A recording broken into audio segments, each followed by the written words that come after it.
Right, it's been a quick turnaround since the Saturday game. Whether that's a good or bad thing, I guess we'll find out in a few hours' time. But we're here at the incredibly hot Theatre of Rubber Crumb this afternoon, and we've got manager Marc White with us, Dorking Wanderers. Marc, how the last couple of days been in prep for this one since Hemel? Well, yeah, difficult day Saturday. Difficult day. When you look back at that, you sort of look at it and just think, well, we sort of put all our cards on the table at the start of that game. We had all of our attacking players on. We had absolutely no changes. I think it's about 65% first half possession. And it wasn't like they were sat back either. So we had to sort of win that possession Saturday. And we did. Boys didn't take their chances. They had good chances. Conceded a goal, a silly turnover. Jason, it comes from Jason, but yeah, and then it just felt frustrating because we were so limited in our changes, and they brought boys off the bench that sort of put the game to bed in terms of their running off us in centre mid, really running over us in centre mid. So I think it's frustrating, that one. I think the general theme is frustration. Kind of epitomised where we are a little bit at the moment, didn't it? Especially when you're looking around and kind of scratching your head as to who can come on, really, because limited in terms of the resources off the bench. Yeah, pre-season we were brilliant, phenomenal, playing two shapes, one brand new one. We was really getting the best out of the likes of Niall, Louis Annesley, obviously brand new signing. So we are, I think, including boys that are not fully fit, it's about 9. And Jimmy Mewett has reheated some salmon and rice overnight, and he's got the shits, and he's got a sickness. He's here, but there's no way he can start. So we'll do well if he gets on the pitch for 20. I'm not sure Jimmy is that well known for going to war. So let's hope he does a good 20 minutes and don't back out of that. But no, I'm joking. He's a brilliant player, Jim, and we love him.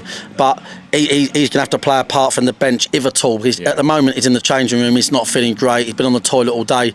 But listen, everyone would be right to say, Jesus, there are old injuries again. But you know what it is, mate? It's a fact. And quite a few of these injuries are contact.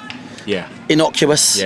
We've now found out George Frankham has officially fractured his toe. We thought it was not quite a fracture, so he's now going to be out for a while.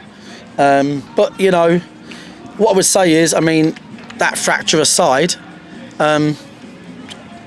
we have got boys that are returning soon, but not today. Today's going to be tough. We've got players out of position. We've got limited changes, one of which has got the shits. That's where we are, James. That's where we are at the moment. But I know our fans will get behind us. This club has achieved things that others could only dream of. We've experienced it. Bearing in mind that we play for the first Wanderers team, and no one would ever rationalise 26 years ago that you could be playing on TV at Notts County, Wrexham and Oldham. This club's achieved things that others can only dream of. The last 18 months has been tough. It all centres around the same problem. And even then we're finishing 3 points off the title. So we've got to wait to have our time, James. It's frustrating for everybody involved, but we have to wait to have our time. This league has improved a lot. When we was in it a few years back, I know we only finished 3 points off it last year, but this year, you know, the coaches get better. Modern footballers become more... They plateau. A lot of footballers are good at a lot of things now due to academies. And, you know, when we was in it 5-6 years ago, it was Ebbsfleet, Dartford, Maidstone, Dorking, and nobody else give a shit about the rest. It's not like that anymore.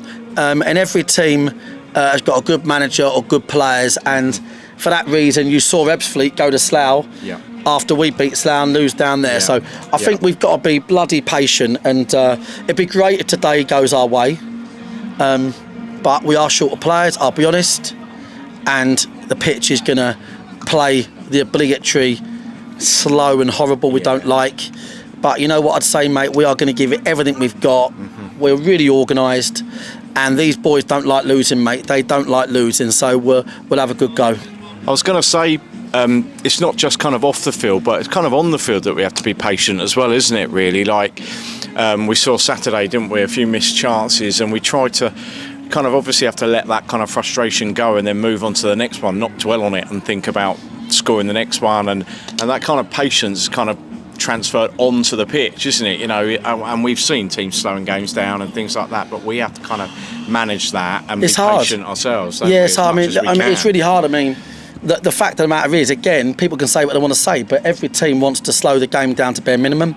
We're relying upon referees to, you know, they've created the 8-second rule to kick it under control. They're doing a good job of that. But then with the goal kicks, we've had referees allow 35 seconds a goal kick and then book them in the 90th minute, and the players are asking them after 15 minutes, and so that is frustrating. But you know, that is where we are, and we've got to remember it's. Listen, Alfie said to me, he goes, I feel terrible. He goes, Alfie could be on 6 goals this season, comfortably. The other thing was as well, like Denon, like looking at Denon being brand new, like Denon has literally, Denon could be on 6 or 7 assists. We watch it all back, trust me. We're not, you know, no disrespect. I appreciate fans see something from the terrace, but we watch it back. We watch every cross in the box, and, you know, Den could be on 6 assists this year. He's actually on 1 as it goes, Chippenham, but it could be 6. He's put a couple of games. He borderline couldn't have put the ball anywhere better if he put it there with his hand. And Alf and Jace has not 5, but they're under no pressure for me, and they shouldn't be from anybody, because these are boys that no one will want to win more than them. And if it's not today, it'll be soon, and we'll get our players back and we'll have a go. Do you know what I mean? But at the moment, it is a bit like stick together, all of us. We didn't expect to have about 11 fit players in the building, and that is what it is at the moment. It's about 11. It's about 11 fit players max, I think, and within those, 1 or 2 are not fully fit. So we are where we are. These guys today are a good side, good coaching team. It'd be a good game. Okay, thanks, Mark. Hopefully for a big crowd today as well. Lovely weather, and fans will pack it out and get behind the team as always. Get the legs up, mate. Thanks, mate. Well, good luck, and we'll speak to you after the game. Thanks, Mark.